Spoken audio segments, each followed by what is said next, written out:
What the hell have we just seen? Oleksandr Usyk gets out of jail, finding an 11th round finish over Rico Verheoeven. A very controversial finish, a very odd fight, a fight where you'd say coming into that 11th round, Rico Verheoeven was by far winning that fight. I think the scorecards were very controversial as well.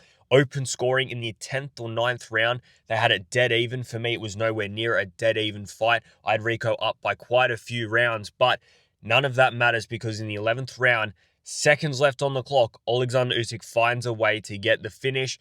Controversially, like I said, the referee probably should have let it go into the 12th round, but we're going to dissect it all. If you could all first, head down the bottom there, like the video, subscribe to the channel, and please do at the end, leave all your thoughts in the comments below.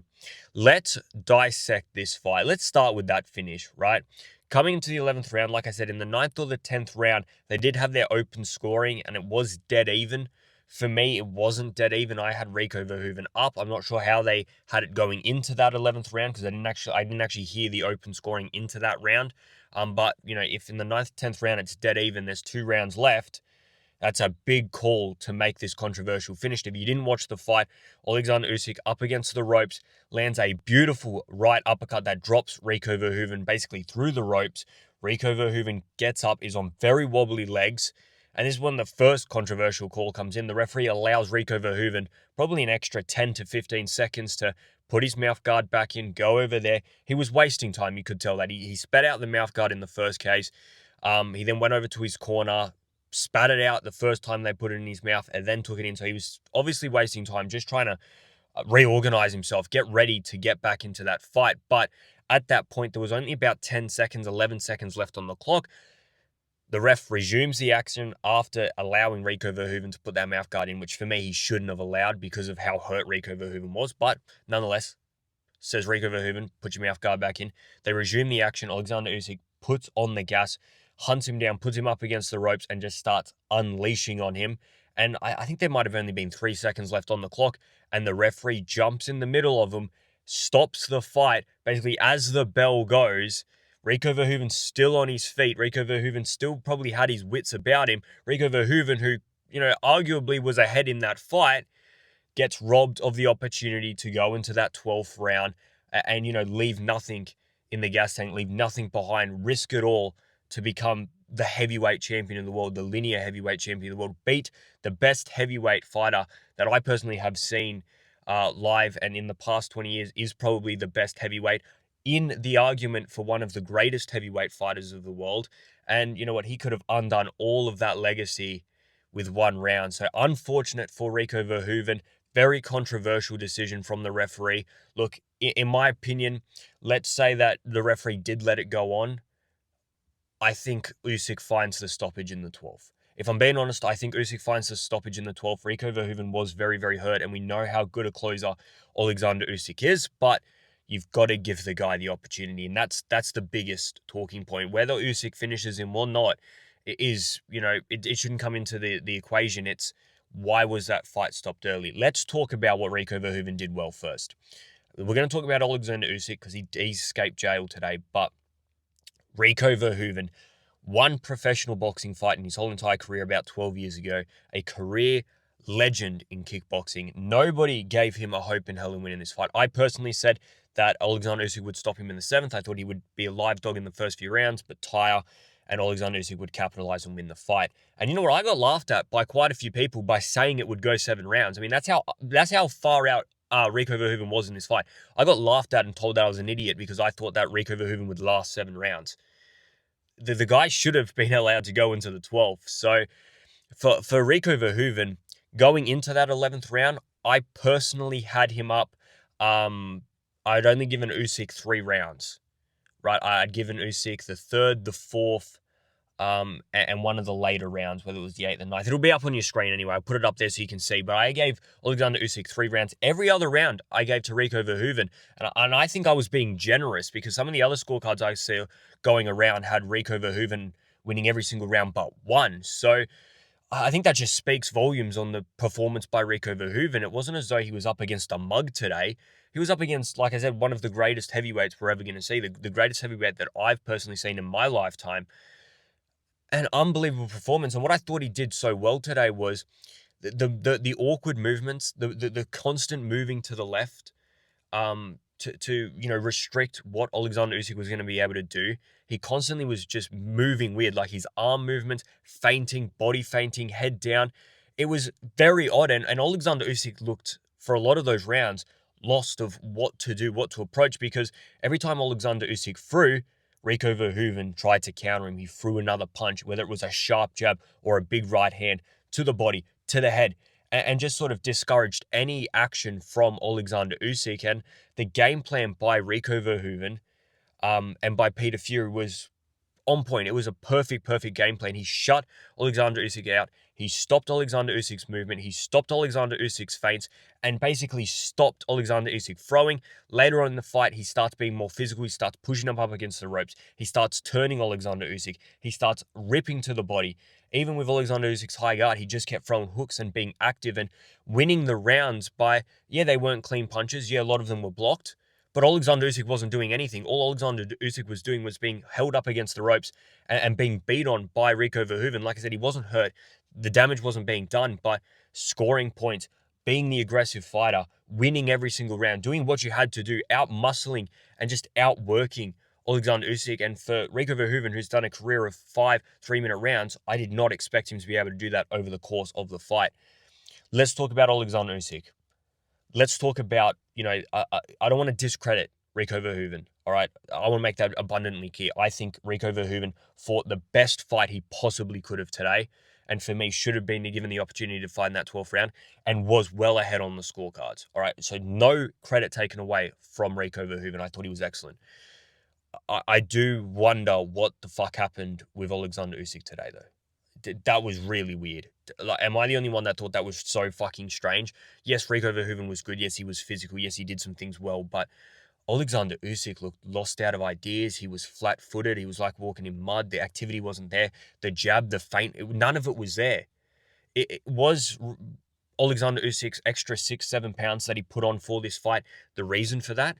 Was he underprepared, didn't train properly for this fight, and hence poor performance and coming in overweight? Was his game plan not to come in overweight? Was supposed to be in shape, but he just didn't put it in the effort in the gym, which I think is really harsh, because I think Oleksandr Usyk is one of the most disciplined, hardworking boxers in the world right now. But there's something that went on tonight that just seemed odd, right, in Oleksandr Usyk's performance. Was it simply just the unorthodox, weird movements of Rico Verhoeven's game plan, the jab, the feinting from Rico Verhoeven, the constant left movement? Was that just worked perfectly and shut out Oleksandr Usyk? Did Peter Fury work out the perfect game plan to just stop any action from Oleksandr Usyk? I'm not sure which one of those two it is, but it could be a combination of both. Oleksandr Usyk just didn't look himself tonight at all. In any way, shape, or form. There wasn't anything that I thought looked good. He had a sharp uppercut. That was basically the only thing that worked for him over the course of the fight. And that basically brings us on to the finish, because Oleksandr Usyk, back against the ropes, for me, well and truly out of that fight, finds a way to win the fight. And that's what great fighters do. On their worst night, how do you perform? All right, that's the thing that I see in a lot of sports, You're a great player. You're a great fighter. You're a great athlete at your best. But how good are you at your worst? That's really what it comes down to. It says, how good can you be on your worst day?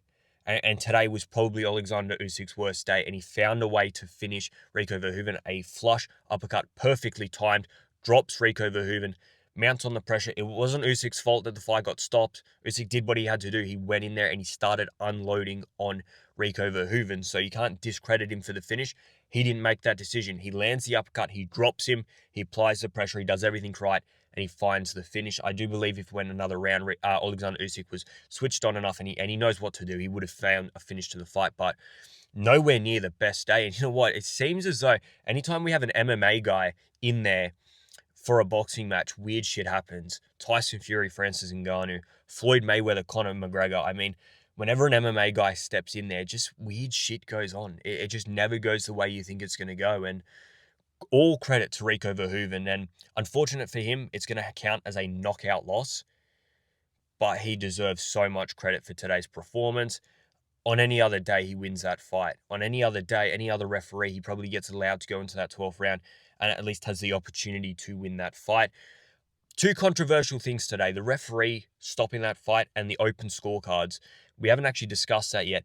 Am I in my own fucking world to think that going into the ninth to 10th round, whenever they had that open scoring, like audible, and the commentators sort of said it as well, that going into those later rounds that it was dead even? Am I in my own fucking world? Did I watch a different fight to think that that fight was nowhere near even? And I was being generous, I thought, to Oleksandr Usyk, giving him a few rounds, but yeah, for me, it wasn't an even fight. I think that's a discredit to how well Rico Verhoeven was fighting. I just finished recording this, but I did actually want to add this in at the end because I just completely forgot about talking about it. Ajit Kabayel is got to be next. No question about it. They did talk about a Rico Verhoeven rematch. I think he deserves a rematch, but Ajit Kabayel needs to go in there 100% next. And after what we saw today from Oleksandr Usyk, I think Ajit Kabayel has even more chance of winning this fight. I already said Ajit Kabayel has a very good chance in this fight. I think he's a very, very good fighter. I think he's a very good body puncher. I think Oleksandr Usyk shows some fragilities in the body. So for me, there's no question it has to be next. Oleksandr Usyk versus Ajit Kabayel. Hopefully in Germany, I think that'd be a great atmosphere, a great event, a great fight. Ajit Kabayel, he just offers something a little bit different to every other heavyweight that he's taken on. Nothing very different, but definitely different. He's smaller, he's stout, he's, like I said, he's a prolific body puncher, he's an engine, he's a workhorse, and I think it will give Oleksandr Usyk a very, very good fight, and especially after what I saw today from Oleksandr Usyk, if he goes in there and performs like he did against Rico Verhoeven, against Ajit Kabayel, Kabayel wins that, and I have no problem. Rico Verhoeven rematch in Holland after the Ajit Kabayel fight, I don't have any problem with that. I think Rico Verhoeven has earned that right. He's actually earned it more than he deserved this first fight. So I have no problem with that, but I don't want to see it next. It can't be next. It has to be Ajit Kabayel. This guy sat and waited for his turn for way too long. He's the WBC mandatory. That is the next fight. But like I said, Oleksandr Usyk needs to scrub up from what he did today. I'm going to add this in during the video. Let's talk about some of the few other results. Hamza Shiraz finishes Alen Bekic in 2 rounds. Brutal performance, left hook to the body. Finish him quick. Alen Bekic just didn't look like he wanted to be there. Offered absolutely nothing. I said I'd be surprised if it went to the second half of the fight. People were at me, oh, what are you talking about? He's the number 4. He's a high-ranked fighter. He's in there for a reason. You saw it. You saw what we were in there. And people are going to discredit Hamza Shiraz. The fact of the matter is, that was his mandatory to fight for a world title. He was supposed to be fighting Pacheco, and Pacheco says, yeah, no, thank you. I know how good he is. I'm not going to take that fight. So, you're going to discredit Hamza Shiraz. He went in there. He beat the guy he had to do to win his world title. Next, I want to see unifications. I'm with you guys. I want to see big, big names in there. I want to see him against people like the Canelo versus Billy winner. But I want to see a fight in the meantime. The fact that it's been so long since we've seen Hamza Shiraz. I mean, it was that Edgar Berlanga fight mid part of last year. What was it, July, that he fought Edgar Berlanga? So very, very long layoff, 10 months or so. I don't want to see another 10 months, especially when that fight ended in 5 rounds and this fight ended in 2 rounds and you haven't really had much work put in. 3 months at most, and I want to see him back in the ring. It doesn't have to be against a top guy. If you're fighting every sort of, like if you fight 3 or 4 times a year, not every single one of them has to be the best guy in the division. It's when you don't fight for a whole year, then it's like, yeah, you have to fight the best guy in the division. What are you doing? You spend a whole year off and you're fighting nobody. That's sort of the way that I look at it. Mizuki Haruta, said it in my preview. I think she's going to win by a wide unanimous decision. Just shut out Maya Solomon. That's exactly what she did. Which other result should we talk about? Shakram Gayasov looked so bad in there tonight. All credit to Jack Catchell. Did what he had to do. Drops him in the first round. Just, very, very comfortably goes to a unanimous decision. Very wide decision. No arguments there. I thought Gayasov was absolutely dreadful. It was a bad look. I gave Gayasov a lot of credit, and I thought he was going to win this fight. All right, it's on my previews. I said I think Gayasov will just outwork him. Jack Catchell, perfect. And I think you saw that professional experience compared to the amateur fighter that Shakram Gayasov is. That sounds disrespectful, but I don't mean it disrespectfully. And finally, the big one. Frank Sanchez stops Richard Torres Jr. in the second round.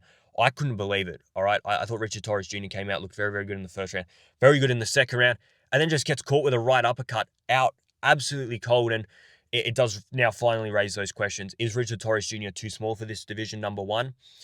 And number 2, I said it in my preview, I says the biggest thing in Richard Torres Jr.'s game, the biggest hole in his game, is he is so aggressive, like overly aggressive, and leaves himself open in the early few rounds. And that's exactly what we saw today. Overly aggressive early against a big hitter, gets caught, knocked out. Right? And you can go back and you can look. I said that in my preview. He's overly aggressive, and he showed that today. He got caught out by a big puncher in Frank Sanchez. All credit to Frank Sanchez. He was, being, destroyed in that first round. Like, he wasn't in that fight. But when the opportunity arose, Richard Torres Jr. put his head in a bad position, and Frank Sanchez found that uppercut. He said he was looking at it in training, and it all came to fruition on fight night. An unbelievable night. We haven't even spoken about Daniel Lappin. He got upset as well, dropped 3 times and then stopped in that fight. We are going to talk about all the fights in depth later in the week. So if you haven't already, subscribe to the channel. My podcast normally lands Monday, Tuesday. We talk for about 40 minutes. We talk about all the results over the weekend as well as the next weekend, and we talk about my moments of the week. So make sure you are subscribed so you can catch that. I'd like to hear all your thoughts in the comments below about Usyk and the fights on the card. Like I said, we're going to talk about them all in depth during the week. Like, subscribe, and I'm out of here, guys. See ya!